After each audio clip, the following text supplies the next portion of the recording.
하나님 감사합니다. 우리가 함께 예배합니다. 임재하여 주셔서 우리의 영광이 되어 주옵소서. 영광 받아 주옵소서. 예수님의 이름으로 기원하옵나이다. 아멘. 안녕하세요. 네, 안녕하세요. 오늘 설교보다도 더 중요한 광고 시간이 있습니다. 우리 고등학교 2학년 학생들이 바자회와 음악회를 준비했다고 하는데요. 누가 나오셔서 설명을 해주시나요? 네, 우리 박수로 우리 고등학교 2학년 학생들 우리 격려해 주시기 바랍니다. 나와주세요.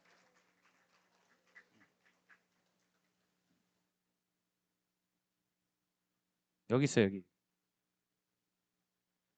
자, 우리 학생들 민망하니까 한 번 더 박수 쳐주세요.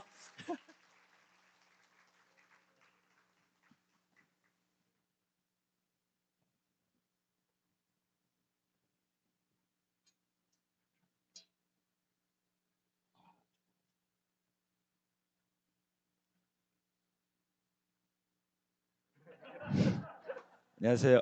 안녕하십니까. 저희는 11학년 주제여행 기금 마련 바자회 홍보를 하러 나온 11학년 신요한 서혁준입니다. 반갑습니다.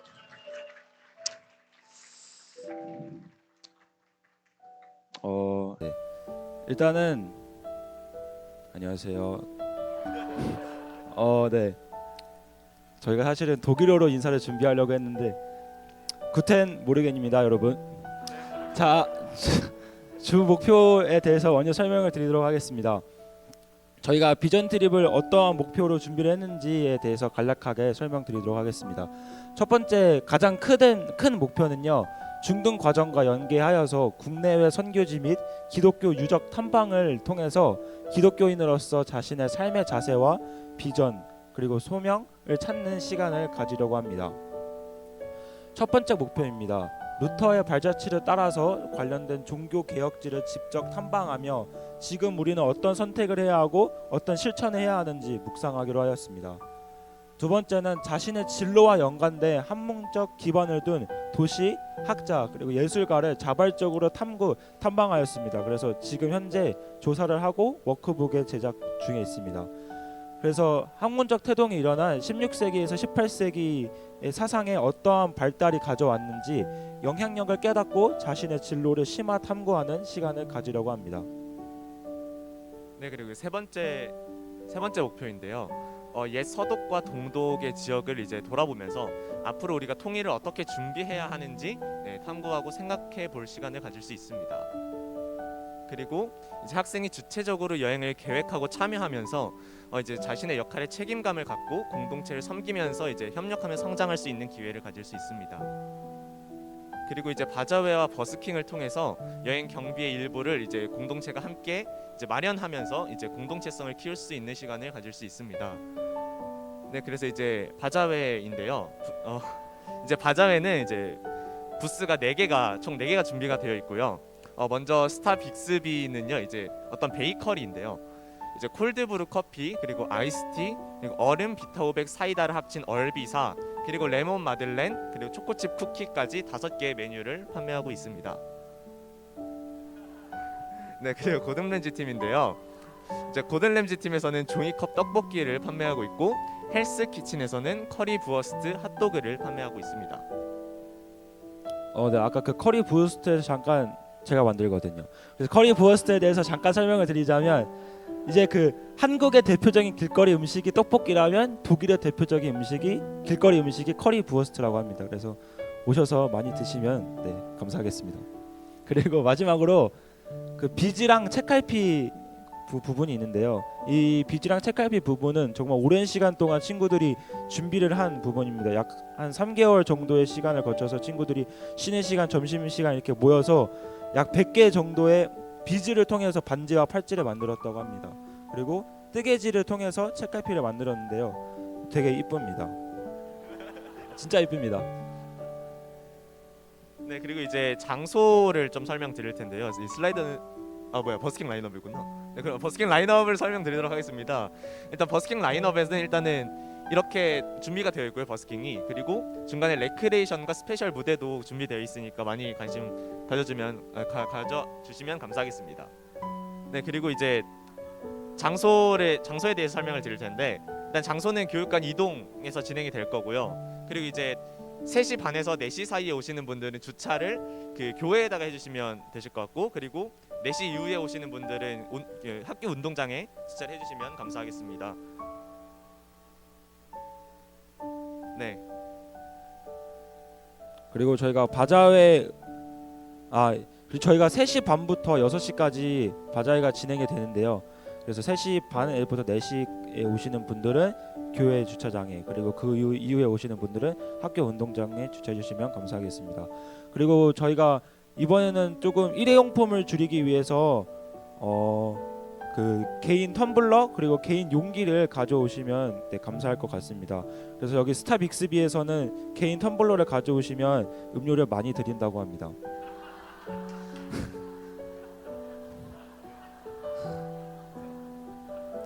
네, 아름다운 환경을 위해서 같이 동참해 주세요. 단케. 우리 큰 박수로 우리 격려하도록 하겠습니다. 네. 이렇게 홍보를 하는데 완판되지 않으면 우리 부모님들은 정말 인간도 아닙니다. 이렇게 고등학생 남자애들이 귀엽게 홍보를 하는데 완판이 아니라 이 후원금도 넘치는 은혜가 있기를 소원합니다. 네. 우리 학생들 너무 말도 잘하고 그러네요. 이런 말 아무 데서나 하면 안 되는데 둘 중에 하나는 목사님 하면 좋겠네. 안 들렸으니까 어떻게 되는지 보고 우리 같이 2023학년도 교육표 한번 읽겠습니다. 시작. 말씀을 붙잡고 더 깊은 곳으로. 오늘 우리에게 주시는 하나님의 말씀은 마태복음 25장 21절입니다. 같이 한번 읽겠습니다. 시작. 그 주인이 이르되 잘하였도다 착하고 충성된 종아, 내가 적은 일에 충성하였음에 내가 많은 것을 내게 맡기리니 내 주인의 즐거움에 참여할지어다 하고 아멘. 오늘은 광성드림 철학 시리즈 3번째인데요. 제목 한번 읽어주세요. 시작. 책임감 있는 자주성 교육. 한국 사회의 교육이 문제가 많다고 합니다. 그리고 이 교육에 대해 저희는 대안교육으로 기독교 교육을 생각하고 있어요. 기독교 교육의 질문은 하나님이 우리의 교육을 기뻐하시느냐라는 질문이라고 말씀을 드렸습니다. 그래서 한국 사회의 교육을 하나님께서 기뻐하시느냐라고 했을 때 가장 문제가 되는 것은 과도한 경쟁이 아닐까 싶어요. 이 경쟁 때문에 많은 학생들이 자기 자신을 혐오하고 두려워하고 이렇게 살고 있죠. 근데 여러분, 저는 여기서 한 조금은 비껴나간 질문을 하고 싶습니다. 경쟁 자체가 문제일까? 경쟁이란 것은 하나님께서 우리에게 주신 것이 아닌가라는 질문을 하면서 들어가고 싶어요.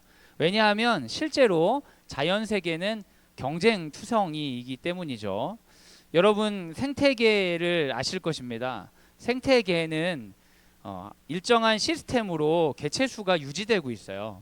근데 이 개체수가 유지되는 방식은 철저히 경쟁에 의한 것입니다. 더 잘 살고 더 잘 먹기 위해 노력하다 보니까 개체수가 유지되는 거죠. 그래서 경쟁 자체가 나쁘다고 말할 수는 없을 것 같아요. 오히려 우리도 열심히 경쟁해서 성장해야 되는 의무가 있는 것 같습니다. 생명이란 그 생명의 풍성함을 위해 경쟁적으로 싸워야 되는 부분이 분명히 있는 것이죠. 여러분이 잘 아시다시피 섬에 어떤 사람이 토끼를 풀어놨다고 그러잖아요. 그리고 그 섬에 풀어놨는지도 모르고 오랜만에 가보니까 토끼 섬이 되어 있다는 거예요. 뭐 토끼가 너무 많이 번식해서. 그리고 한참 지나서 다시 가보니까 모든 토끼가 다 죽어 있다고 그러죠. 왜 갑자기 토끼 섬에서 토끼가 없는 섬이 됐겠어요? 개체가 너무 많아지면 먹이가 없어지니까 몰살당하는 거죠. 그래서 자연은 서로 경쟁하지만 과도한 경쟁은 조절을 하는 이 생태계의 습성이 있습니다. 그래서 자연 안에서는 과도한 문제들이 잘 일어나지 않죠. 자연스러운 경쟁은 그래서 어떤 압도적인 지배가 아니라 다양한 개체가 공존하는 것입니다. 우리가 자연스럽게 경쟁하다 보면 각자의 개성이 살아있는 게 맞아요. 그래야 경쟁이 되는 거잖아요. 여러분, 제가 이 사진을 몇 번 보여드린 것 같아요. 이게 뭔지 이제는 아시는 분 있죠? 이게 뭐죠? 감자예요, 감자. 원래 감자는 아메리카 지역에서 나온 것인데 식민지 그 식민지 정복을 하면서 유럽으로 넘어왔죠. 원래 감자의 종류는 적게는 250개, 많게는 뭐 1000여 개 이상으로 얘기하는 사람도 제가 들었습니다. 감자가 엄청나게 많은 종류가 있기 때문에 감자에 다양한 질병들이 와도 감자가 몰살하는 경우는 없어요. 이 중에 그 질병들이 오면 그 질병에 맞는 한두 가지 없어지고 나머지는 살아납니다. 그래서 또 다른 경쟁을 통해 그 질병에 강한 감자들이 생겨나죠. 그래서 자연의 경쟁은요, 생존에 유리하기 위해서 다양함을 지향해요. 우리가 왜 남자와 여자가 성관계를 통해 자녀를 이렇게 출산합니까? 그게 생존에 유리하기 때문이에요. 비슷한 DNA만 가득 있으면 그 DNA에 약한 어떤 질병이 오거나 그러면 한꺼번에 몰살하는데, 몰살하지 않기 위해서 자연은 그 남녀가 암수가 짝짓기를 해서 새로운 DNA를 만들어내죠. 그래서 자연은 경쟁적으로 다양함을 지향합니다. 그런데 문제는 인간의 경쟁인 거예요. 인간의 경쟁은 어떤 특징이 있냐면 자연의 경쟁과 다르게 다양함을 지향하지 않고 제일 잘 되는 것만 지향해요. 여러분이 잘 알고 계시는 아일랜드 대기근을 제가 지금 다시 말씀드리려고 해요. 아일랜드 사람들이 영국 사람들에게 착취를 당해서 모든 곡식이 다 빼앗겼습니다. 근데 그때 당시에 아일랜드 사람들이 먹을 수 있는 게 감자밖에 없었어요. 감자 먹고 소젖 먹고 우유. 근데 여러분, 우유하고 감자만 먹으면 필수 영양소가 다 들어간다면서요. 그래서 아일랜드 사람들이 몸이 그렇게 튼튼하다고 전 세계 용병으로 팔려갔어요. 근데 문제는 뭐냐면 아메리카 대륙에 있었던 다양한 감자 중에 유럽으로 넘어온 감자는 어떤 거냐면 먹기 좋은 감자, 재배하기 좋은 감자만 왔잖아요. 그래서 똑같은 종류, 한 종류 감자로 모두 심어놓고 그 감자로 아일랜드란 나라가 거의 유지가 되었던 거예요. 그러다가 1800년대 돼가지고 감자잎 마른 병이 돌기 시작했어요. 감자잎 마른 병이 도니까 한 종류 감자이기 때문에 모든 감자가 일순간에 없어져 버렸어요. 그때 100만 명 이상이 죽었습니다. 그리고 100만 명 이상은 실종됐어요. 외국으로 도망가가지고. 여러분, 자연이 가지고 있는 감자는 먹을 수 있는 양은 적을지 모르지만 그 다양함 때문에 한 번에 몰살하는 경우는 없어요. 그런데 인간의 경쟁은 어떤 특징이 있냐면 잘 되는 거 하나만 똑같이 배양하려고 하는 방식이 있어요. 정복하려고 하는 거죠. 잘 되게 만들도록 정리하려고 해요. 근데 되게 효과적인 것 같고 좋은 것 같지만 그 정리의 결과는 정리되어 있는 그 개체가 약한 바이러스가 생긴 순간 다 죽는 거예요. 비슷한 예로 한국의 조류 독감도 있죠. 여러분, 닭들도 종류가 엄청 많습니다. 엄청 많지만 우리가 양계장에서 키우는 닭들은 먹기 좋은 닭들만 키우는 거죠. 조류 독감이 왔을 때 그 바이러스에 약한 종이 한번 걸리면 다 죽는 거예요. 자연의 경쟁은 서로 경쟁하면서 생태계를 유지한다면 인간의 경쟁은 너무 과도하게 지배하고 정복하려고 하기 때문에 일순간에 몰락하는 경우가 종종 역사 속에서 나타나는 거죠. 이러한 우리의 과도한 경쟁을 잘 드러내는 드라마가 넷플릭스에서 오징어 게임이라는 거죠. 456억을 갔는데 456명이 가서 이걸 나눠 가지면 얼마나 행복하겠어요. 근데 다 죽이고 한 명만 가질 수 있다. 우리 삶에서의 경쟁 자체가 나쁜 건 아니지만 이런 인간의 경쟁은 나쁜 경쟁이죠. 경쟁에 참가하는 대부분을 죽일 뿐만 아니라 승자가 독식하는 그 사람도 악마로 만들어버리는 이 경쟁은 과도하고 나쁜 경쟁이에요. 그런데 이 드라마가 세계적인 히트를 치잖아요. 왜 그럴까요? 너무나 공감이 되는 거예요. 인간의 과도한 경쟁이 이 우리들에게 너무 공감이 되는 거죠. 그 욕망과 그 욕망 때문에 비참해지는 사람들이 너무나 공감이 돼. 하지만 나도 여전히 그 세계에서 벗어날 수 없죠. 오징어 게임에서 돌아갈 수 있는 기회를 줘도 다시 오징어 게임으로 돌아와 이 게임에 참여하고 있는 이 참가자들의 모습이 곧 이 세계의 경쟁에 열심히 참여하는 우리의 모습을 보여주는 것일 수도 있기 때문입니다. 여러분, 제로섬 게임이란 얘기 들어보셨죠? 동일한 숫자가 있어서 내가 하나 가져가면 저 사람이 하나 잃어야 되는 겁니다. 저 사람이 가져가면 내가 하나 잃어야 돼요. 남는 게 0이 돼야 되는 게임. 그러니까 계속 뺏고 착취하고 정복할 수 없는 이 게임이 과도한 정복, 과도한 경쟁이 아닐 수 없습니다. 경쟁 자체는 전혀 문제가 되지 않습니다. 오히려 경쟁적으로 살아갈 때 우리는 훨씬 능력 있는 삶을 살 수 있어요. 근데 문제는 과도한 경쟁인데 그 과도한 경쟁이 뭐냐? 쉽게 알아듣기 위해서 말씀드리면 결과 중심 경쟁이에요. 자연은 그냥 경쟁합니다. 왜냐하면 생명력이 있기 때문에. 생명력은 경쟁해요. 애들을, 여러분 어린 애들을요, 지금 더 어린 애들, 유치원생들 막 이런 애들 이렇게 여러 키워보신 경험 있으신 분들은 아시잖아요. 생명이 얼마나 경쟁하는지. 엄마 나 좀 봐주세요. 내가 더 맛있는 거 먹을래요. 근데 그 생명의 경쟁이 나쁜 게 아닙니다. 그 생명의 경쟁이 살아있는 것을 대변하는 거죠. 근데 이 경쟁을 건강하게 하다가 애들이 학교에 들어오면 결과 중심 경쟁으로 갑자기 바뀌는 거예요. 나는 생명이기 때문에 말할 수 있어요. 라는 자연스러운 경쟁을 포기하고 너 몇 등인데 그렇게 까불어. 싸움해가지고 너 나 이길 수 있어? 안 그러면 조용히 있어. 생명임에도 불구하고 생명으로서 경쟁하지 않고 결과를 만들지 못하는 사람은 조용히 있어야 된다. 이런 이야기들이 학교라는 기관을 통해 계속해서 우리가 메시지를 주입받는 거죠. 다양하게 창조된 존재가 아니라 결과를 만들어야 되는 존재로서 자기를 이해하면 항상 사회가 말하는 정답을 추구하게 됩니다. 그때부터 초조하게 되죠. 전에는 내가 이거 하고 싶어요. 전에는 이거 먹고 싶어요. 이런 사람이 되고 싶어요. 이야기하던 사람이 갑자기 거꾸로 내가 이 세계에 적합한가? 이 정도만 해도 괜찮은가? 부모님들도 마찬가지예요. 아이들 보고 네가 정말 이렇게 살았으면 좋겠다. 네가 이런 걸 나와 같이 했으면 좋겠다. 꿈을 나누다가 어느 순간부터 이 아이 정도면 정상인가요? 이 아이 정도면 괜찮게 살고 있는가요? 결과 중심으로 자기 자신을 보고 결과 중심으로 자녀를 보는 메시지들이 계속 들어오는 거예요. 그러다 보면 어떻게 되냐? 남들에게 답을 물어보거나 남들이 정해놓은 답에 들어가야 된다는 생각을 갖게 되는 거예요. 계속 답을 물어보게 되는 거죠. 이게 맞나요? 저렇게 살아야 되나요? 그런 상황에서 창조의 다양성은 개선해야 할 모자람이 돼버립니다. 나란 존재는 여기 있는 게 문제가 돼버리는 거예요. 누군가가 말해놓은 정답에 적합하지 않은 나란 존재는 부끄러운 존재가 되는 거죠. 그래서 나도 모르게 사람들이 말하는 기준에 끼워 맞춰지지 않은 자기 자신을 저주하면서 사람들 앞에서 그렇지 않는 척하면서 자기를 몰아넣는 거예요.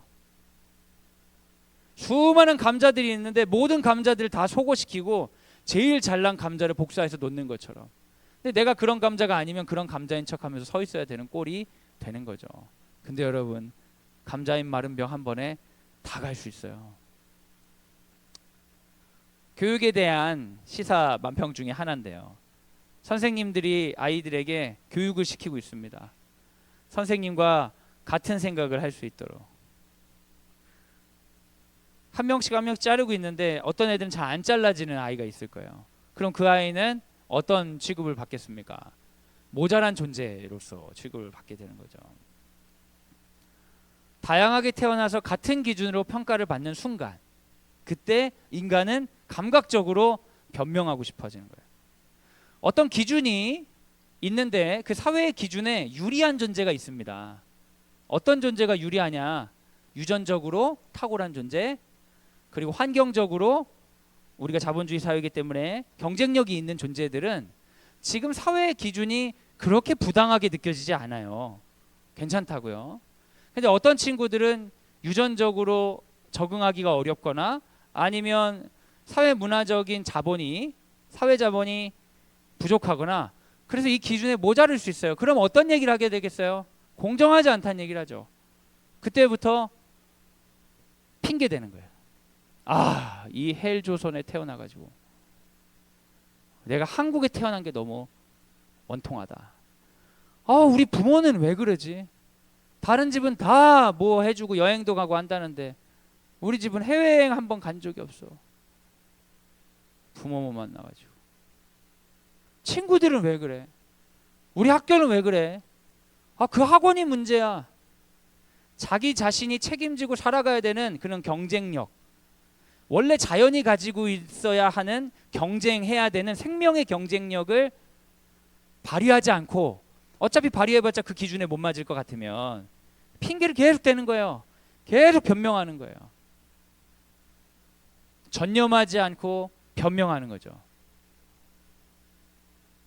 막상 그 변명에 대해서 다른 사람들도 이해를 해주는 거예요. 왜냐하면 그래, 그럴만 하겠다. 그래봤자 네가 안 될 테니까.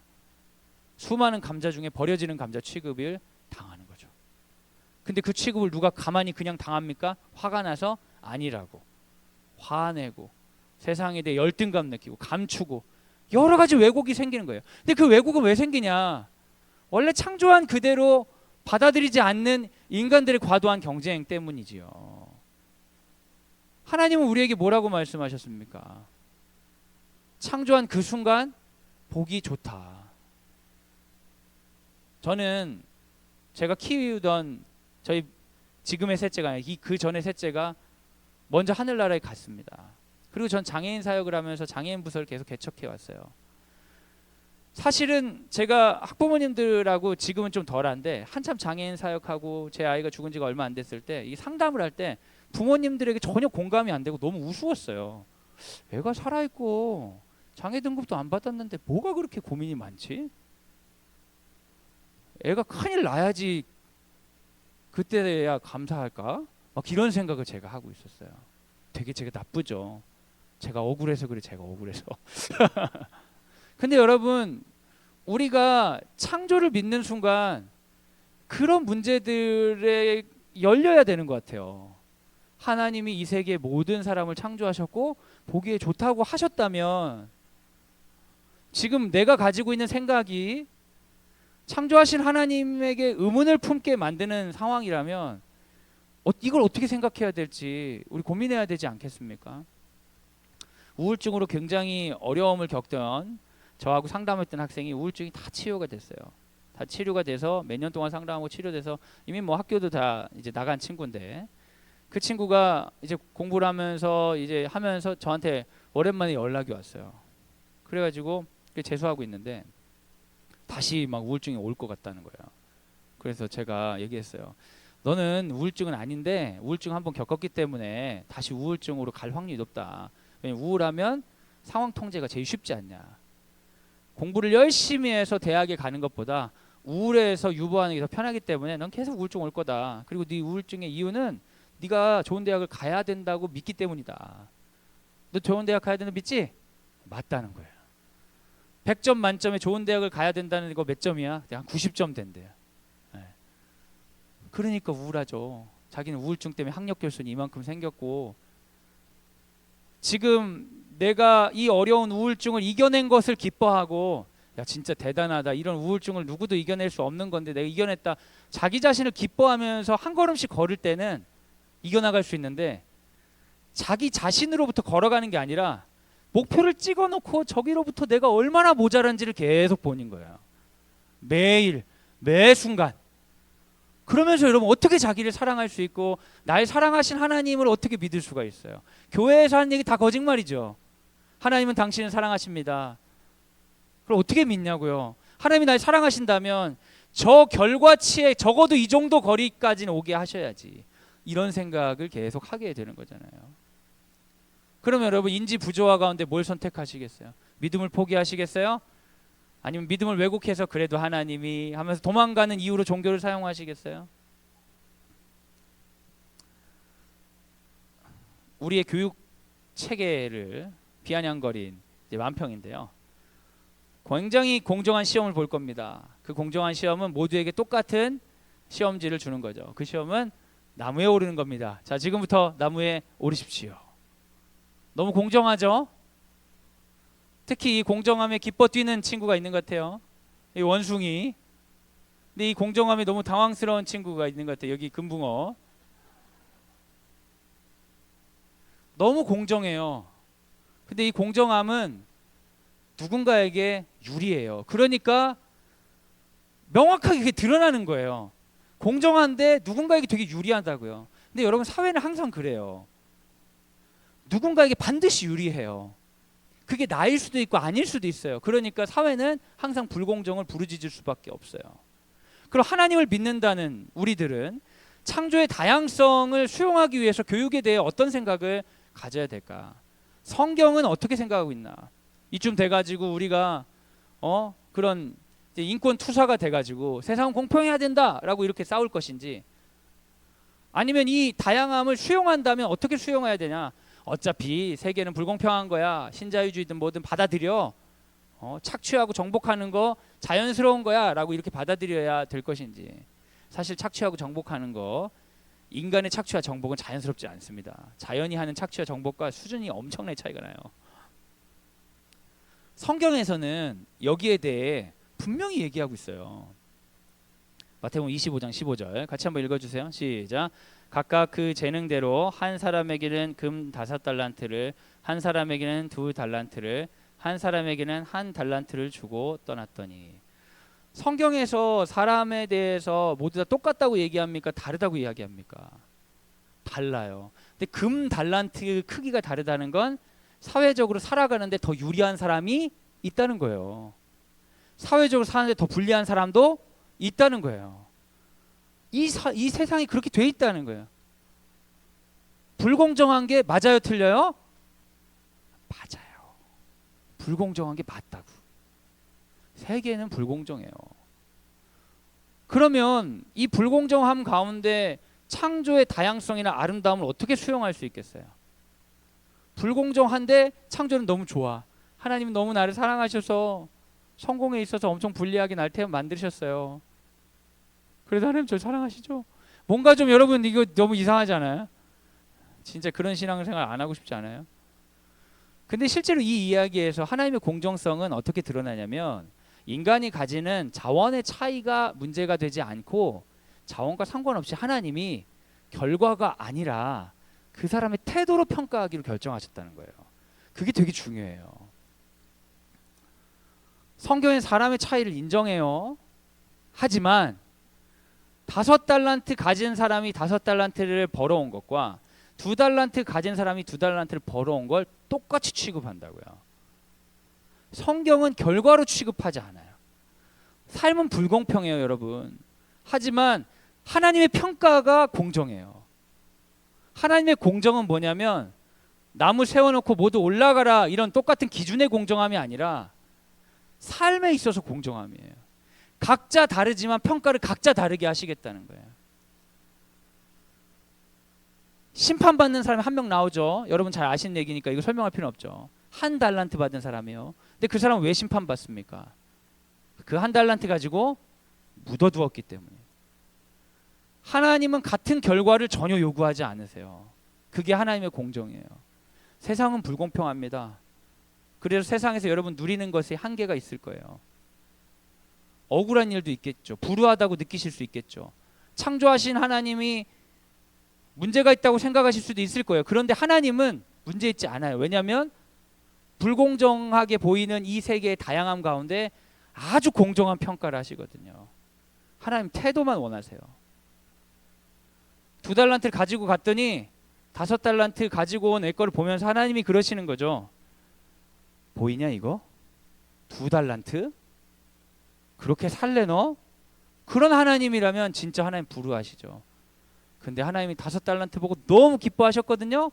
근데 2달란트 보고도 너무 기뻐하시는 거예요. 하나님은 딱 하나만 실망하세요.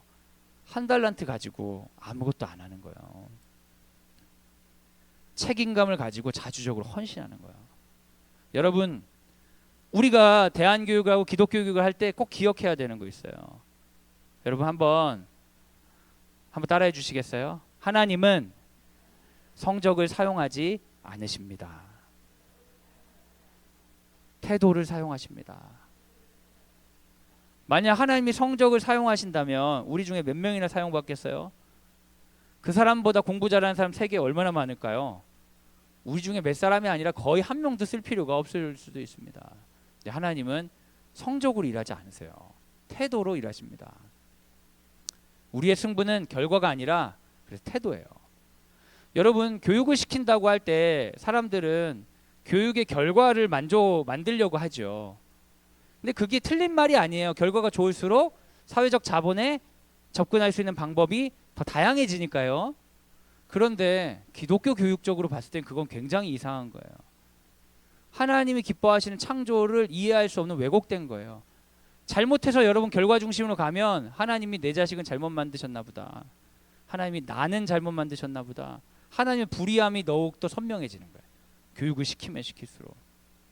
근데 성경에서 말하는 하나님의 도전은 결과가 아니라 태도예요. 여러분 애들에게 이 말을 해주셔야 돼요. 애들아, 하나님 태도 좋은 사람 쓰신다. 이제 시험 그 결과들이 막 나오고 있어요. 이제 중고등부. 너무 치유적절한 설교가 아닐 수가 없어요. 우리 부모님들이 들으셔야 되는. 시험을 잘 본 애들도 있죠. 잘 본 애들이 막 기분 좋게 막 몇 점 맞았어 그러면 같이 기뻐하죠. 야, 너무 기쁘다. 너무 잘했다. 하지만 엄마가 기쁜 건 네 점수가 아니라 네가 이 시험 때문에 스트레스 받았지만 계속 포기하지 않고 노력한 게 기뻐. 만약에 네가 점수가 이것보다 낮게 나왔어도 난 네가 노력한 거 알기 때문에 난 너 칭찬할 거야. 너 작년보다 더 열심히 한 것 같아. 성적이 아니라 태도 칭찬해 주세요. 그럴 친구가 있다면 얘기죠. 성적이 안 좋았다. 그러면 이제 또 다른 태도를 얘기하는 거예요. 야, 나는 성적은 상관이 없어. 근데 네가 그렇게 그래도 뭔가 애쓰고 한 거 그래도 초등학교 때보다는 낫네. 작년보다는 낫네. 그건 잘한 거야. 아쉬운 점 있다면 결과가 아니라 네 태도 가운데 고칠 점이 뭔지 생각해봐. 하나님은 네 태도 쓰셔. 근데 이런 경우가 있어요. 그런 경우 많지는 않아요. 거의 초등에서 그런 게 있다가 없어지는데 태도가 나쁜데 성적이 좋은 케이스들이 있어요. 사회적 자본이 아니라 이건 이제 그 유전적 자본이 좋은 아이들이 주로 그렇거든요. 초등학교는 그게 됩니다. 공부를 안 했는데 점수 잘 나와요. 그러면서 시험지를 딱 내는 거예요. 그럴 때는 여러분, 하나님은 네 점수 쓰지 않고 태도를 쓰시는데 너는 지난 시험보다 더 노력했니? 더 성장했니? 물어보세요. 네가 노력하고 성장한 부분이 있다면 점수가 더 낮아도 하나님이 너 쓸 확률이 높아. 여러분, 우리가 생각을 바꿀 때 우리 집에 있는 모든 아이들이 하나님 앞에서 교육을 받을 수가 있어요. 교육을 통해 성장할 수가 있어요. 근데 여러분, 점수 중심으로 결과 중심으로 가잖아요. 애가 여럿이 있으면 한 명이 공부를 잘하고 한 명이 공부 못한다 해보세요. 공부 잘하는 애는 집에서 교만하겠죠. 공부 못하는 애는 항상 열등감 가운데 있겠죠. 나만 없어지면 되겠구나 이런 생각하겠죠. 하나님이 우리의 아이들에게 주고자 하는 메시지가 전혀 아니에요. 하나님은 교육을 통해 주고자 하는 메시지는 굉장히 명확합니다. 이 교육은 너에게 주는 선물이야. 이 교육을 통해 더 성장하고 더 사랑하고 살 수 있어. 교육을 포기하지 말고 계속 교육에 머무르렴, 노력하렴. 네 태도가 하나님께서 쓰임 받을 거야. 여러분, 제가 말씀드리는 게 거짓말이 아닙니다. 그렇게 키울 때 아이들 중에 아무도 놓치지 않을 수 있어요. 광성 드림학교 보내는 가장 큰 장점, 사교육을 안 하는 가장 큰 장점은 뭐예요? 사교육을 안 했더니 애들이 자기주도 학습을 엄청 열심히 하고 성적이 막 오르고 있어요. 그렇게 얘기하는 사람은 전 본 적이 없어요. 사교육을 하면 초등학교 고학년에서 중학교 시절까지는 굉장히 유리합니다. 그때는 시험 문제 되게 전형적으로 나오기 때문에 학원빨이란 게 있어요. 물론 고등학교 가면 학원 그만둔 애들이 많아요. 근데 사교육을 안 하면 어떻게 되냐면, 제가 말씀드린 학원빨이 엄청 좋은 초등학교 고학년부터 중학교 시절에 미친 듯이 싸우게 됩니다. 아이들은 공부를 안 하고요. 공부를 해도 이상한 방법으로 하고요. 그리고 별로 안 했는데 나는 해도 안 된다는 얘기를 엄청나게 해요. 너무너무 도망가고 싶어요. 그 과정이 부모에게 어려운 시기절이죠. 근데 여러분, 그 시절에 애들이랑 진짜 얘기를 할 수 있는 거예요. 삶에 대한 이야기, 가치관에 대한 이야기, 공부를 한다면 공부를 하는 이유와 목적에 관한 이야기. 부모가 자녀에게 교육 철학을 전해줄 수 있는 유일한 시간이에요. 근데 그때 학원을 계속 보내잖아요. 그러면 부모님이 그 아이에 대해 알고 있는 건 유일하게 그 아이 점수밖에 몰라요. 이 아이가 어떤 아이인지 알고 있다고 생각하지만 아이들은 자기 세계를 다른 곳에서 만들고 유일하게 보고되는 건 점수밖에 없어요. 나중에 어른이 돼서 만나고 나니까 그렇게 낯설 수가 없는 거예요, 아이들이. 저는 드림학교를 아이들 보내면서 아이들과 얼마나 많은 갈등을 겪었겠어요? 학원 보내면 여러분 갈등 겪을 일이 엄청 줄어듭니다. 근데 그 갈등 때문에 드림학교가 너무 좋은 거예요. 제가 저희 아들과 딸이 어떤 인간인지를 아는 게 너무 좋은 거예요. 그냥 학원 보내고 그냥 보냈으면 훨씬 관계도 좋을 수 있고요. 훨씬 그냥 지낼 수 있었을 거예요. 근데 절대 그 아이들이 어떤 아이인지 이해하지 못했을 거예요. 그 아이도 저에게 필요한 부분만, 잘 보이는 부분만 보여주고 나머지는 다 감췄을 겁니다. 하나님께서는 태도 좋은 사람을 쓰시는데 그 태도 좋은 사람은 어떻게 알 수 있냐면 만남을 통해 알 수 있어요. 진짜 만나보고 진짜 시도하는 거예요. 여러분 드림학교의 제일 큰 장점은 드림학교 보냈더니 알아서 1부터 10까지 다 해주더라가 아니라 1부터 10까지 해줄 줄 알았더니 거의 대부분 내가 해야 되더라. 근데 여러분 억울한 게요, 내가 열심히 해도 학교에 보내놓으니까 야 학원 다녀야지, 야 네가 교회를 왜 다니니 요즘 같은 때, 그런 얘기 들어온단 말이에요. 근데 여기는 내가 열심히 한 만큼 학교에서도 똑같은 얘기 들어오니까 할 만한 거예요. 이런 교육을 가지고 하고 버텨볼 만한 유일한 학교인 거예요. 여러분 이런 학교가 별로 없어요. 그 복을 누려보시면 좋을 것 같아요. 애 성적 때문에 두려워서 학원 보내고 싶어서 몰래 보내고 괜찮아요. 근데 그것보다 더 얻을 수 있는 게 있지 않겠어요? 우리가 하나님을 믿는 사람들이기 때문에. 결과 중심이 아니라 우리 아이들이 하나님께서 창조한 존재로서 인정하고 모두 다 우리 안에서 수용하고 성장하기 기뻐한다면 믿음으로 가르칠 수 있는 공간이 여러분 별로 없어요. 이 은혜의 자리에서 놓치지 말고 하세요. 귀찮다고 애들 막 뭐 게임을 하든 학원 뭐 여러분 학원 가는 거랑 게임 가는 거 근데 똑같아요. 게임하는 거랑. 아이들을 어떤 몰입하는 시간에 그냥 내버려 두지 마시고 갈등하고 스스로 싸우도록 유도해야 됩니다. 그때 진짜 인간이 어떤 인간인지 알게 돼요.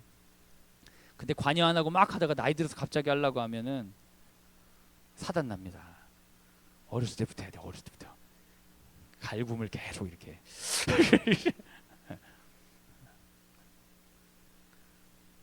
아이들 이런 얘기 많이 합니다. 내 꿈이 무엇인지 모르겠다고. 열심히 했는데 소용없는 일이 되면 어쩌죠? 어떤 마음인지 아시겠죠? 학생들이 이런 질문 많이 합니다. 저한테 제가 예전에 고등학생들 수련회 갈 때 제가 수련회에서 설교를 하고 끝나고 애들아 너희들 중에 기도받고 싶은 사람 내가 다 기도해 준다. 근데 아무나 기도해 주지 않고 기도 받겠다고 나온 사람만 기도해 줄 거야. 날 새도 기도할 테니까 줄 서라. 그랬어요. 근데 애들이 줄을 쫙 서는 거예요. 그때 참여한 아이들 중에 주로 몇 학년들이 많이 섰을 것 같아? 고3들이 많이 섰어요. 겨울 수련회 이제 고3 올라가는 애들이 쫙 섰어요. 그래서 제가 안수기도 다 해줬어요. 새벽 2시까지 해줬어요. 제가 얼마나 좋은 사람인지 각인시키기 위해서, 내가 허접한 사람이 아니라는 거 보여주기 위해서 다 상담해주고 다 안수해줬는데 그때 애들이 이런 거 많이 하는 거예요. 제가 뭘 해야 될지 모르겠어요. 이쪽으로 해야 될지 저쪽으로 해야 될지 좀 기도해 주세요. 하나님 뜻을 모르겠어요. 야, 하나님 뜻은 다 나와 있어. 하나님 사랑하고 이웃 사랑하면 돼. 근데 그거는 하나님 뜻이 아니고 네가 실패하기 싫어서 그런 거잖아. 그걸 해결하는 방법은 딱 하나 있어. 뭔데요? 수능을 포기하면 돼.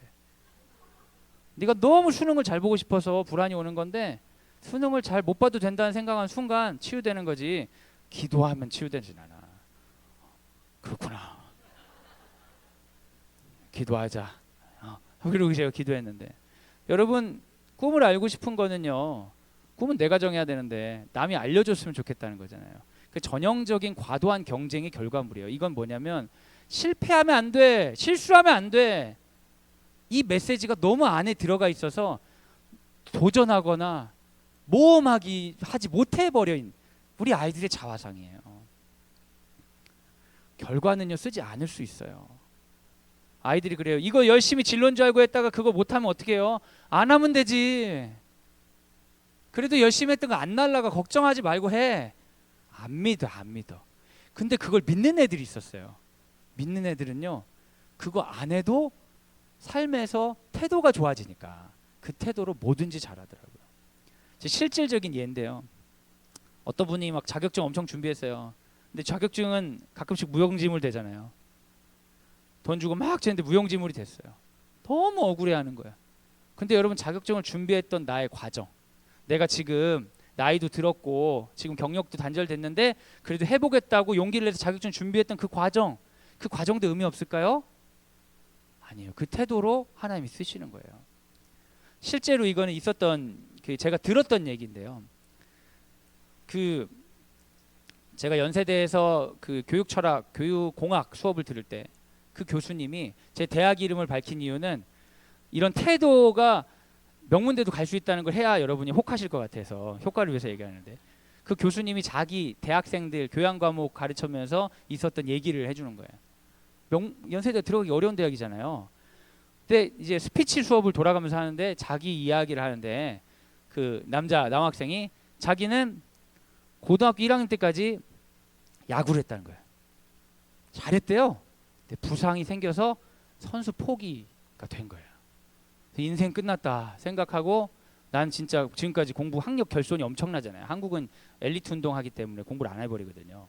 그래서 내가 인생 끝났다, 살고 싶다는 마음으로 그때부터 공부를 시작해서 연세대를 들어온 거예요. 공부를 고등학교 1학년 때 처음 시작했는데 연세 들어왔어.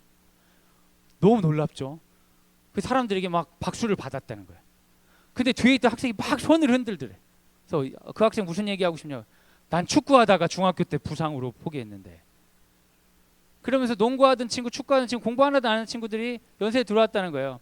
그래서 그 교수님이, 교육공학 교수님이 우리한테 하는 얘기, 그 사람들이 왜 공부한 시간이 그렇게 짧은데도 왜 명문대를 들어올 수 있었냐, 운동하면서 최선을 다했기 때문이에요. 운동하면서 최선을 다했기 때문에 심력이 길러지니까. 종목을 바꿨을 뿐이지 그 사람 자체가 바뀐 게 아니라는 거죠. 여러분, 근데 삶은 이런 경우가 많아요. 애들이 자기 전공이 안 될지도 모르지만 열심히 했더라도 열심히 한 그거요, 삶의 풍성함이 됩니다. 결과 중심이 아니라 태도 중심으로 교육을 바꾼 순간 삶에서 버릴 게 하나도 없어지는 거예요. 그리고 삶이 진짜 풍성해져요. 그래서 여러분, 우리가 가르쳐야 되는 게 있어요. 여러분, 성적 가지고 애들 갈구지 마세요. 진짜 부탁드려요.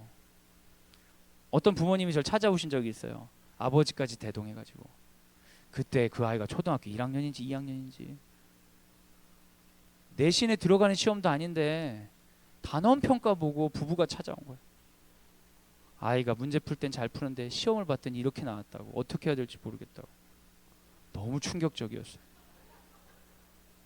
아니, 시험을 잘 못 봤으면 그때부터 공부하면 되잖아요. 뭘 아는지 모르는지 알려고 시험 본 거 아니에요?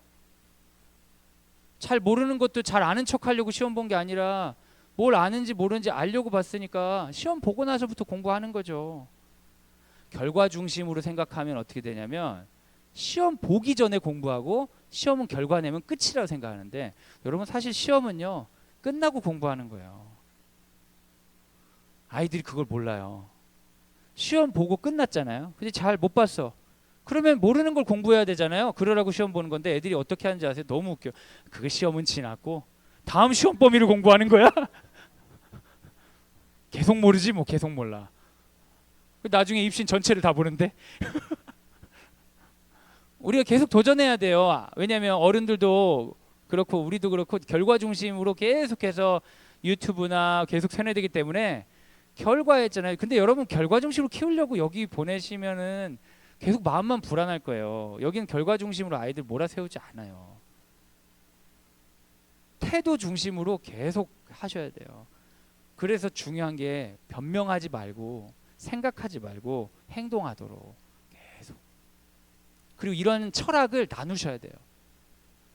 공부 때문에 싸울 일이 이제 초등학교 학생들 이제 있습니다. 근데 싸울 때 하라고 했지 왜 안 해? 몇 번 얘기했어. 근데 여러분, 많이 얘기한다고 듣는 건 아니에요, 사람이. 왜 횟수를 얘기하고 그래요? 미안하게. 횟수가 아니라 자기 존재에 대해 생각할 수 있도록 도와주고 도전해야 돼요. 많이 말했다고 얘기하는 건 관계 문제가 되잖아요. 우리 사이에 이럴 수 있어? 계속 그렇게 되는 건 별 도움되지 않아요. 하나님이 뭘 기뻐하시는지, 기독교계의 주체로서 공부는 왜 해야 되는지, 다른 건 몰라도 이건 양보할 수 없다는 게 무엇인지, 근데 그게 결과나 성적이 되시면 여기 있는 교육과정과 잘 맞진 않으실 거예요. 계속 태도로 도전하세요. 그리고 변명하지 않게 하세요. 받아들이라고. 애들이 날 싫어하는 것 같아. 받아들이라고 하세요. 그 애들을 잡들이 하려고 하지 말고. 네가 싫을 만한 거구나. 받아들여야 돼요. 그리고 나서 애들 중에 가혹한 부분은 분명히 어른들이 도와야 되지만 내가 싫을 만한 이유도 부딪혀야죠. 결과가 안 나와서 속상해. 근데 행동도 안 했는데 뭐 받아들이라고 하세요. 그리고 태도를 바꾸라고. 변명하거나 다른 거에 돌리지 말고 학교 탓이야, 선생님 탓이야, 학원을 가야 돼. 그게 맞을 수 있거든요. 근데 그거 바꿔도 변명하는 내 자신은 바뀌지 않아요. 변명을 멈추고 할 수 있는 거 하는 순간 성장의 즐거움, 배움의 기쁨이 쏟아집니다. 그게 주체성이에요. 우리 학부모님들 중에 그런 맛을 보신 분들이 있으시죠? 제가 광성드림학교 와가지고 부모님들이 너무 당황스러운 게 저한테 물어보는 게 막 있으시더라고요. 이건 어떻게 할까요? 저건 어떻게 할까요? 저한테 막 허락을 구하는 거예요. 자기들이 할 건데 왜 나한테 허락을 구하는 거예요? 그래서 제가 이렇게 하지요. 그러면은 부모님들이 그럴 거 아니에요. 자기 마음에 맞으면 목사님이 괜찮은 분인 것 같아. 이러고 마음에 안 맞으면 좀 생각이 다른 것 같아. 그럴 바엔 자기들이 하지 왜 나한테 물어봐요? 근데 뻔히 알겠는데. 그래서 제가 계속 하시라고, 하기 싫으면 마시라고 그랬더니 알아서 하시니까 기도학 부모 교실 이런 것도 즐겁게 하신 거잖아요. 근데 제가 코치가 돼가지고 기도학 부모 교실 어머니들 강의하시라고 하고 제가 막 이렇게 보면서 어머니 기독교 교육이란 말입니다. 그렇게만 표현할 수는 없는 것이지요. 이러기 시작하면 여러분이 뭘 하시겠어요? 괴롭힘 당하죠. 저 사람의 마음에 들어야 돼. 저 사람이 말하는 결과를 만들어야 돼. 그런 순간 배움은 지옥이 됩니다. 여러분들이 학생도 아니고 애들도 아니고 여기서 뭘 배우려고 하세요? 하면 되지. 같이 배우고 배운 거 써보고. 그러니까 어때요? 성장의 즐거움을 누리시잖아요. 그래서 어머님들 중에 졸업할 때 눈물 흘리면서 제가 여기 와서 많이 성장한 것 같아요. 그런 애가 할 말을 부모님이 하시는 그런 황당한 일들을 매년 제가 보고 있습니다. 마태복음 25장 24절에 25절 읽어주세요. 시작. 한 달란트 받았던 자는 와서 이르되 주인이여 당신은 굳은 사람이라 심지 않은 데서 거두고 해치지 않은 데서 모으는 줄을 내가 알았으므로 두려워하여 나가서 당신의 달란트를 땅에 감추어 두었었나이다. 보소서 당신의 것을 가지셨나이다. 주인이 이상한 인간이라는 거죠. 변명하는 사람은 쓰임 못 받아요. 드림학교 나와서 쓰임 받는 거 아닙니다. 드림학교 졸업해도 전혀 쓰임 못 받아요. 어떤 사람이 쓰임 받느냐? 변명하지 않고 전념하는 사람들이 쓰임 받습니다. 내가 9등급이지만 공부하는 거야. 그런 사람 반드시 하나님 쓰십니다. 내가 2, 3등급인데 교만하고 학교 변명하고 선생님 탓하고 환경 탓하고 나중에 걔가 막 1등급이 돼가지고 좋은 대학 가도 하나님 쓰기엔 굉장히 곤란한 사람이 돼요. 바로처럼 쓰죠. 바로의 마음을 완악하게 하셔서 쓰임은 받긴 받을 거예요. 다 쓰긴 하니까. 근데 여러분 하나님이 쓰시는 건 성적이 아니에요. 하나님이 쓰시는 건 남들이 말한 정답에 얼마나 많이 도달했느냐가 아니라 그 사람이 주도적으로 자기 삶을 사랑하면서 얼마나 걸었는지 그걸로 쓰세요. 어떻게 제가 그걸 확실하냐면요. 예수님이 그런 분이잖아요. 사회적 기준에 전혀 도달하지 않았지만 이 세계를 변화시킨 예수님. 우리 아이들이 그렇게 크기를 여러분 기대해 주세요. 애가 이렇게 애가 좋은 대학 가면 좋겠다. 그게 뭐예요 여러분. 기독학 부모가 오히려 얘가 이렇게 커서 우리 부모가 예상하지 않은 것들에 전념하는 그거 말고 좀 이거 잘 되는 일 해라 말려도 의미 있고 중요한 일에 헌신할 줄 아는 그래서 세상의 어느 구석을 새롭게 밝히는 빛은 다 여기가 있는 줄 알았더니 이곳에 빛을 비추는 기독인으로 쓰임받는 거예요. 세상을 섬기는 기독인으로 쓰임받는 거. 우리 그런 소원 가지고 아이들 바라볼 때 아이들 사랑할 수 있습니다. 그때 아이들 격려할 수 있어요. 그때 아이들을 어떻게 가르쳐야 될지 더 선명해지는 겁니다.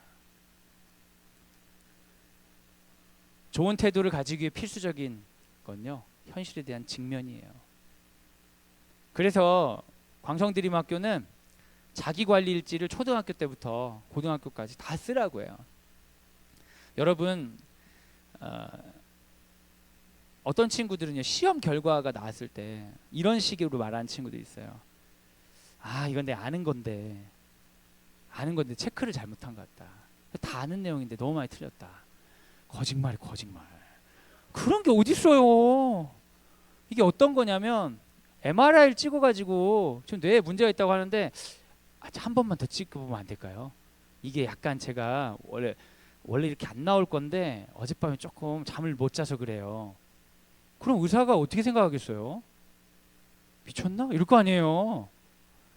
여러분, 결과는 받아들이라고 있는 거예요. 변명하라고 있는 게 아니라. CT 찍고 MRI 찍고 딱 했더니 질병이 있대요. 그럼 어떻게 해요? 치료를 해야지. 왜 다시 찍으려고 하고 아닐 거예요. 왜 그래요? 물론 알겠어요. 힘드니까, 마음이 아프니까. 근데 좀 하루 이틀 울고 나서는 받아들여야죠. 근데 여러분, 우리가 삶의 태도를 계속 이렇게 찍어볼 수가 없잖아요.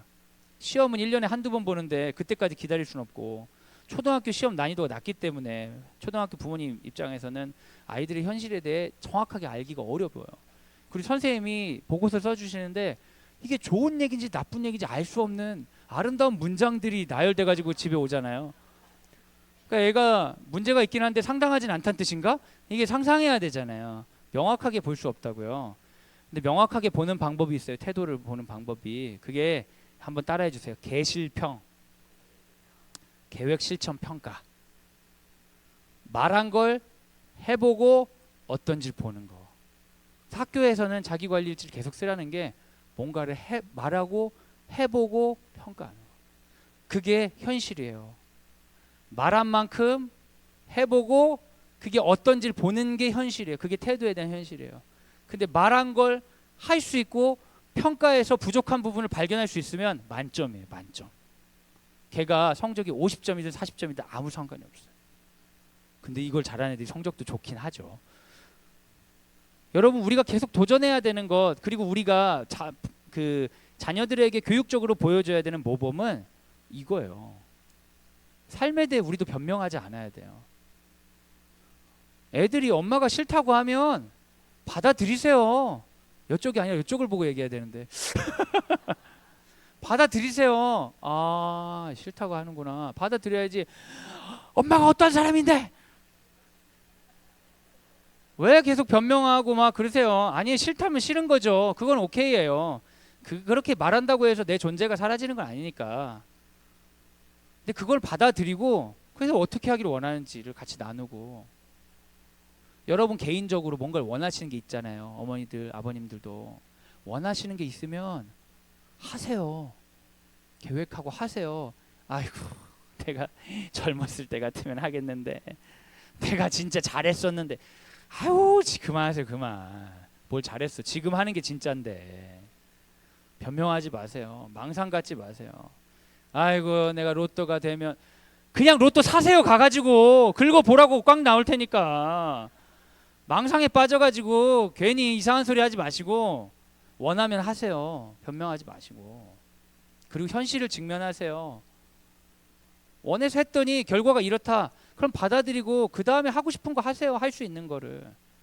삶을 정직하게 받아들이는 거.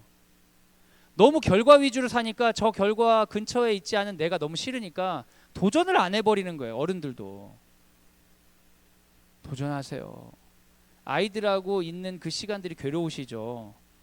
근데 여러분, 그 괴로움이 현실이라면 도전하셔야죠. 그럼 어떻게 하지? 계실평 하세요. 이렇게 하면 애가 좋아할까? 애가 좀 더 태도가 좋아질까? 해서 뭘 시도했어. 다 망했어. 그럼 다시 계실평하면 돼요. 그럼 어떻게 할까? 육아에 관한 책도 읽어보고 전문가와 상담도 받아보고 현실을 직면하세요. 거짓말에 속지 마세요. 거짓말에 속으면 속을수록 성장하지 못해요. 전 너무 안타까운 경우가 이런 경우가 있어요. 상담을 하러 왔어요. 제가 그 학생이 상담하러 온 사유를 알아. 이 친구가 많은 친구들에게 어려움을 줘 상담으로 왔어요. 근데 제가 알고 있지만 상담가는 알고 있는 거 가지고 애를 막 조지는 사람이 아니에요. 선생님이 아니잖아요. 그 아이가 말하는 만큼만 도와줄 수 있거든요. 근데 이 아이는 자기가 남을 괴롭힌 얘기를 다 빼고 어떻게 피해를 당했고 어떻게 힘들었고 이런 얘기를 계속 하는 거예요. 그럼 이제 그랬구나, 정말 힘들었겠구나, 계속 들어줘. 근데 너 왜 상담 안 해? 저도 모르겠어요. 선생님 가라고 해서 왔어요. 그렇구나, 너 안 와도 되겠구나. 그래, 안 와도 돼. 그럼 상담이 필요할 때 오거라. 제 보내요.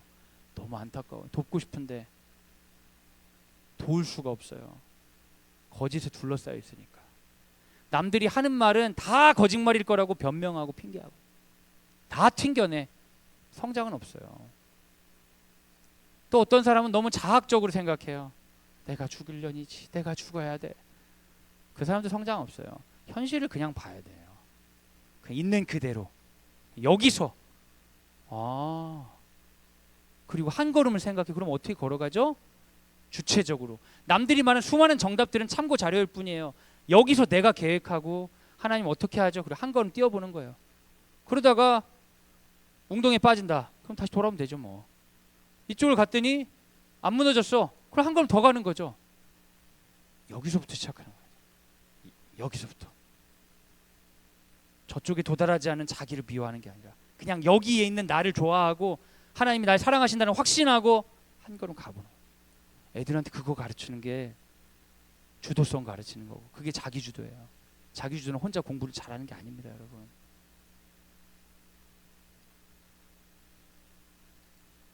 이쯤 돼서 설교를 끝내야 될 것 같아요. 너무 많이 준비했다는 느낌을 확 받았어요. 보는 순간 그만해야겠다는 생각이 들었어요. 맞아. 그래. 마태복음 25장 21절 같이 한번 읽겠습니다. 사실 이 설교를 풀 버전을 들은 사람이 지금까지 아무도 없어요. 하다가 중간에 되게 후회하고 항상 끝내게 되더라고요. 같이 한번 읽어주세요. 시작. 그 주인이 이르되 잘하였도다 착하고 충성된 종아, 내가 적은 일에 충성하였음에 내가 많은 것을 내게 맡기리니 내 주인의 즐거움에 참여할지어다 하고. 아멘. 사랑하는 여러분, 저는 그런 걸 꿈꿉니다. 기독 학부모 되신 여러분께서 우리 자녀들이 학교를 다녀와서 어떤 걸 수고하고 애썼을 때 함께 기뻐하는 거예요. 야, 너무 잘했다. 엄마 나 너무 기분 좋아. 나도 너무 좋다. 네가 좋아하니까. 때로는 애가 성적이 안 좋더라도 같이 격려해 주는 거예요. 엄마 나 너무 속상해. 아니야, 잘한 거야. 엄마가 네가 어떻게 노력했는지 알잖아. 잘한 거야. 같이 기뻐하는 거예요. 때로는 아프지만 직면하는 것도, 엄마 나 너무 속상해. 근데 너 속상한 건 사실이지만 이 결과는 되게 잘 나온 것 같아, 엄마 보기엔. 그렇게 하면 그 점수 나오는 거야. 슬퍼하지 말고 오늘만 슬퍼하고 내일부터는 진짜 세계로 들어가 보자. 이제 계속해서 어린애같이 생각할 수는 없잖아. 이제 들어가 보자. 그런 과정들이 여러분에 있으면 좋겠어요. 그러면서 여러분 느끼셨으면 좋겠어요. 내가 아이들과 함께 광성드림학교를 다니고 있구나. 그 즐거움을 저만 누리기가 너무 아까워서 여러분께 소개해 드립니다. 이 시간 같이 한번 기도합시다.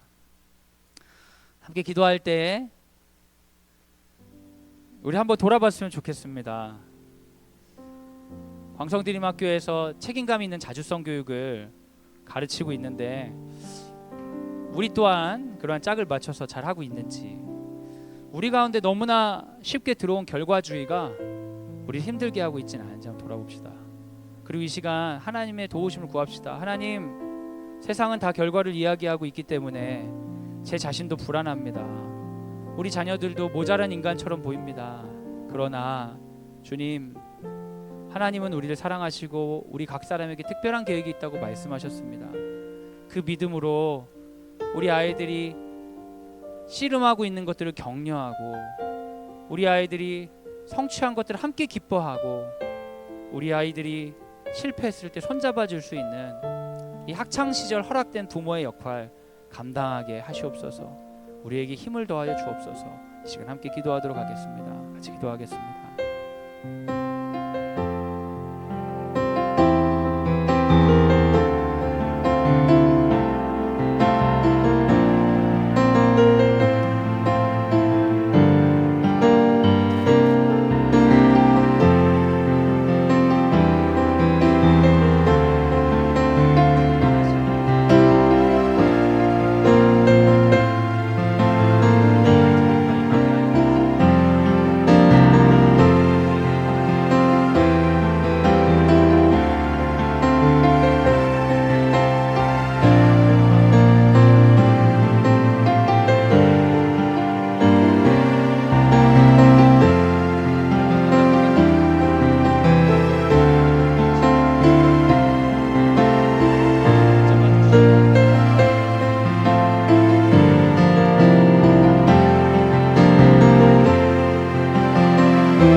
이 시간 우리 자녀들을 위해 기도합시다. 우리 사랑하는 아들, 사랑하는 딸, 우리 자녀들을 바라볼 때 어떻게 바라보십니까? 너무나 귀하지만 한편은 너무 염려되고 걱정되기도 합니다. 우리가 도전해야 됩니다. 우리 아이들을 사랑해주고 또한 도전해야 됩니다. 그저 혼을 내거나 그저 받아주어서는 안 됩니다. 하나님 그러라고 우리를 보내주신 건 아닙니다. 이 시간 기도할 때 주님, 이 아이 가운데 도망가고 싶은 마음들, 세상이 말한 정답, 학원, 게임, 누군가 만들어 놓은 그 판에 들어가고 싶은 마음, 유혹이 많습니다. 하나님, 우리가 보고 지켜주는 산성이 되게 하여 주시고, 아이가 어렵지만 힘든 일에 전념하고 좋은 태도로 가질 수 있도록 도전하려 할 때에 힘을 더하여 주옵소서. 그리고 자기도 되지 않아서 힘들어하고 갈등하는 그런 아이들을 하나님 힘을 더하여 주셔서 이 아이가 이 과정을 통하여 자기가 어떤 사람인지를 발견하고 그럼에도 불구하고 사랑하는 연습하게 하여 주옵소서. 예수님이 나 같은 사람을 사랑하셨다는 이야기가 얼마나 귀한 감동인지를 깨닫는 역사가 있게 하여 주옵소서. 이 시간 우리 아들과 딸들을 생각하며 이 시간 함께 기도하도록 하겠습니다. 같이 기도하겠습니다.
방송드림학교에 있는 교직원들을 위해 기도해 주시기 바랍니다.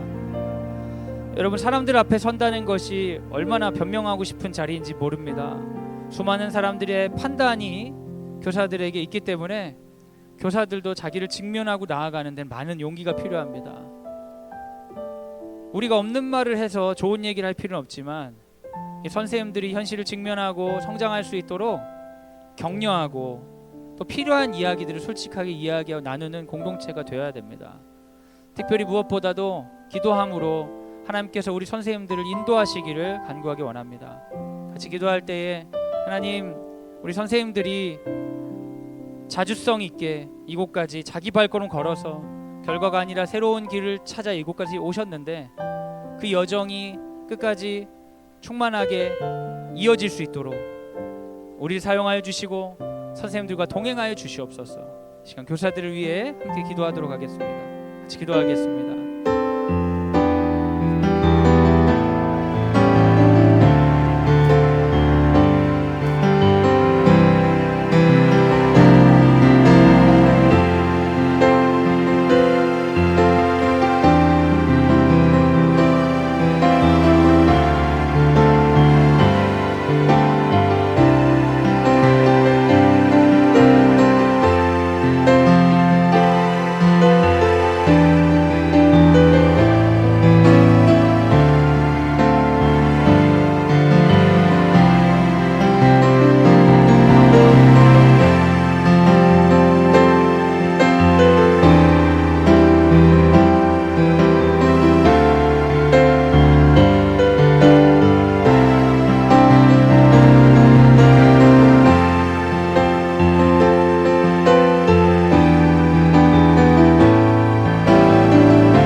바랍니다.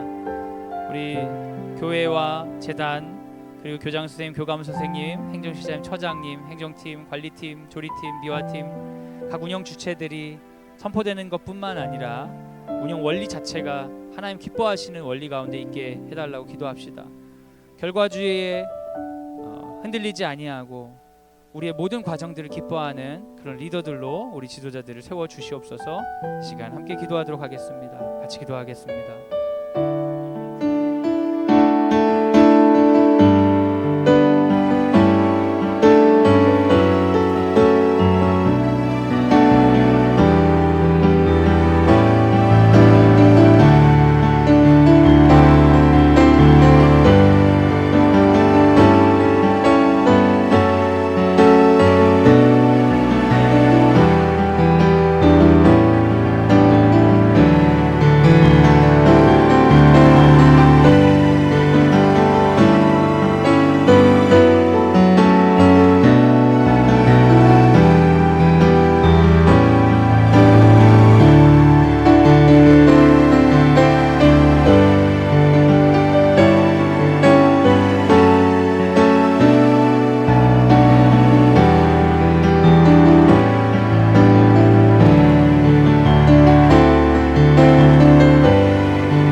광성드림학교에 보내주시고 광성드림학교의 생각들에 관해 배우고 나누는 시간 주셔서 감사합니다. 하나님, 이러한 교육 철학에 동의되어서 광성드림학교에 왔지만 때때로 우리 마음이 흔들리고 이게 기독교 교육인지 세속적인 교육인지 알지 못할 때가 많았습니다. 아이를 너무나 사랑하기 때문에 그 사랑하는 마음으로 좋지 않은 선택을 아무렇지 않게 할 때도 있었습니다. 그리고 우리의 선택을 정당화하기 위해서 변명하고 세상이 잘못된 것처럼, 학교가 잘못된 것처럼 이야기할 때도 있었습니다. 때로는 기독 학부모로서 나를 불러주셨음에도 불구하고 내가 건의해야 되는 내용을 나의 이미지를 위해서, 잘 보이기 위해서 말하지 못할 때도 있었습니다. 우리 안에 그렇게 쌓여있는 켜켜묵은 불편함들, 하나님 녹아지게 하여 주옵소서. 이제는 하나님 드러내고 함께 토론하고 같이 만들어가게 하여 주옵소서. 이 학교는 하나님의 것입니다. 어느 누구도 소유할 수 없음을 고백합니다. 우리 모두가 주체가 되어서 자녀들을 위한 기독교 교육을 선택하는 기독 학부모로 세워 주시옵소서. 이제는 예수 그리스도의 은혜와 하나님의 사랑과 성령의 교통하심이 주의 말씀을 듣고 하나님 기뻐하시는 책임감 있는 자주성 교육을 가르치겠습니다. 학교에서 가르치는 만큼 부모로서 힘써 가르치겠습니다. 다짐하는 사랑하는 광성드림학교 기독 학부모들 위해, 모든 식구들 위해 지금부터 영원까지 함께 하시기를 간절히 축원하옵나이다. 아멘.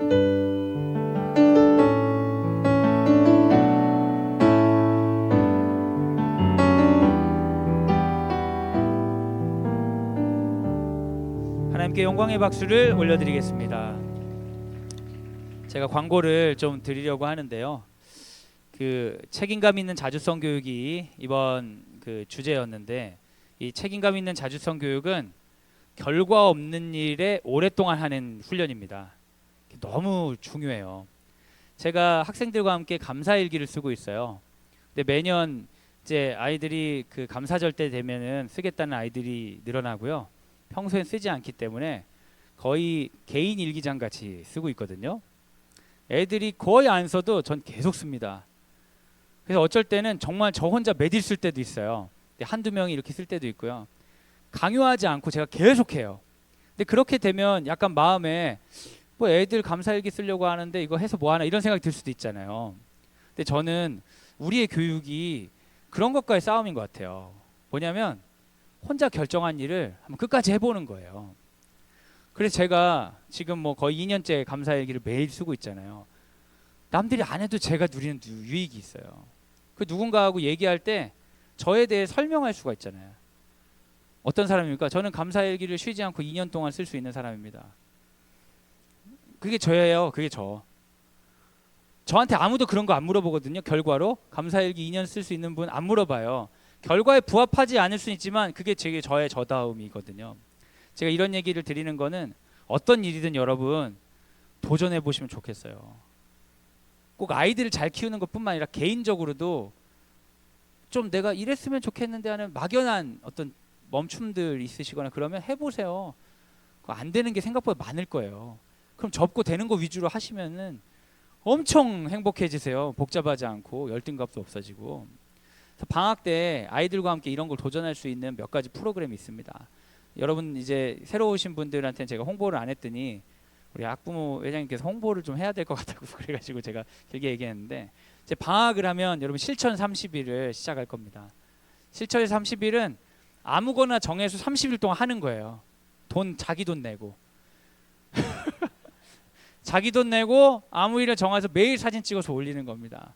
이게 과학적인 그 기반이 있어요. 인간의 뇌가 선조체가 습관을 도와주기 때문에 선조체가 도와주려면 최소 20일 이상 해야 된대요. 그래서 잠언 말씀을 우리가 묵상하면서 시작한 프로그램인데, 여러분 자녀들과 함께 결단하셔서 실천 30일 해보자. 어떤 거든지. 그게 뭐 공부 습관이든 운동이든 종류는 상관없어요. 뭐든지 한번 도전하시면 좋겠고요. 또 한 가지는 우리가 말씀 식탁이라고 다음 학기 성경 묵상하는 거 같이 읽는 시간이 있는데요. 그것도 여러분 열심히 참여해 주시면, 그 말씀 읽어서 뭐해? 말씀 안 읽은 애들 중에 머리가 비상한 애들이 묵상 시간에 더 활약하면서 나눌 수 있어요, 여러분. 그렇거든요. 결과 중심으로 보면은 허무한 일이에요. 근데 결과 중심이 아니라 여기 중심으로 보면, 나는 방학 때 하나님의 말씀을 읽느라고 부모님과 저녁마다 이렇게 씨름한 경험이 있다. 이게 아이들에게 줄 자산 아니겠어요? 애들한테 어떤 결과를 냈는지는 우리가 줄 수 없어요. 줄 수 있는 자산이니까 많은 신청해 주시기를 부탁드립니다. 이 정도면 충분한 홍보가 된 것 같아요. 그렇죠? 네, 감사합니다. 다음 시간에 뵙겠습니다.